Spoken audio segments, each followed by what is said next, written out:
बूढ़ा चोर और बाबा के उपदेश का परिणाम। किसी नगर में एक बूढ़ा चोर रहता था। 16 वर्षीय उसका एक लड़का भी था। चोर बहुत ज्यादा बूढ़ा हो गया तो अपने बेटे को चोरी की विद्या सिखाने लगा। कुछ ही दिनों में वह लड़का चोरी की विद्या में प्रवीण हो गया। दोनों बाप बेटा आराम से जीवन व्यतीत करने लगे। एक दिन चोर ने अपने बेटे से कहा, देखो बेटा, साधु संतों की बात कभी नहीं सुननी चाहिए। अगर कहीं कोई महात्मा उपदेश देता हो तो अपने कानों में उंगली डालकर वहाँ से भाग जाना, समझे? हाँ बापू, समझ गया। एक दिन लड़के ने सोचा, क्यों ना आज राजा के घर पर ही हाथ साफ कर दूं। ऐसा सोचकर उधर ही चल पड़ा। थोड़ी दूर जाने के बाद उसने देखा कि रास्ते में बगल में कुछ लोग इकट्ठा होकर खड़े हैं। उसने उसमें से एक आते हुए व्यक्ति से पूछा, उस स्थान पर इतने लोग क्यों खड़े हुए हैं? उस आदमी ने उत्तर दिया, वहाँ एक महात्मा उपदेश दे रहे हैं। यह सुनकर उसका माथा ठनका।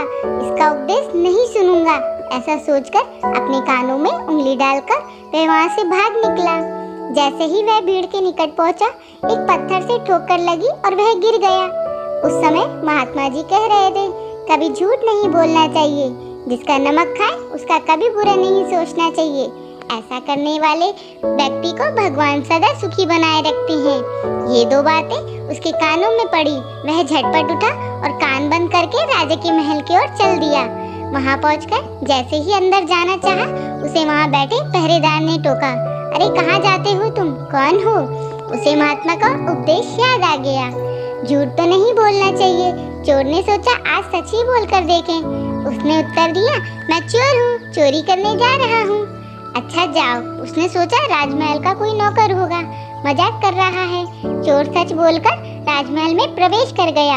एक कमरे में घुसा, वहाँ ढेर सारा पैसा तथा जेवर देख उसका मन खुशी से भर गया। एक थैले में सब धन भर लिया और दूसरे कमरे में घुसा, वहाँ रसोई घर था। अनेक प्रकार का भोजन वहाँ रखा था।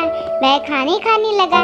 खाना खाने के बाद वह थैला उठाकर चलने लगा कि तभी फिर महात्मा का उपदेश ही याद आया, जिसका नमक खाओ उसका बुरा मत सोचो।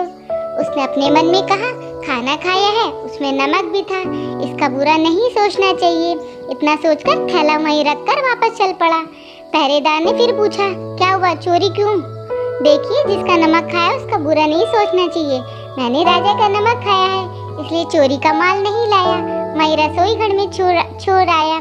इतना कहकर वह वहाँ से चल पड़ा। उधर रसोइये ने शोर मचाया, पकड़ो पकड़ो, चोर भागा जा रहा है।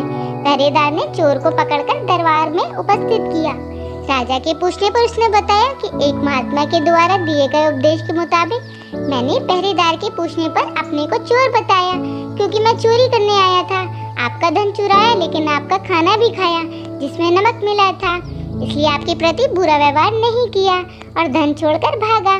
उसके उत्तर पर राजा बहुत खुश हुए और उसे अपने दरबार में नौकरी दे दी। वह 2-4 दिन घर नहीं गया तो उसके बाप को चिंता हुई कि बेटा पकड़ लिया गया है। लेकिन 4 दिन के बाद लड़का आया तो बाप अचंभित रह गया अपने बेटे को अच्छे वस्त्रों में देखकर। लड़का बोला, बापूजी, आप तो कहते थे कि किसी साधु संत की बात मत सुनो, लेकिन मैंने एक महात्मा की बात सुनी और उसी के मुताबिक काम किया।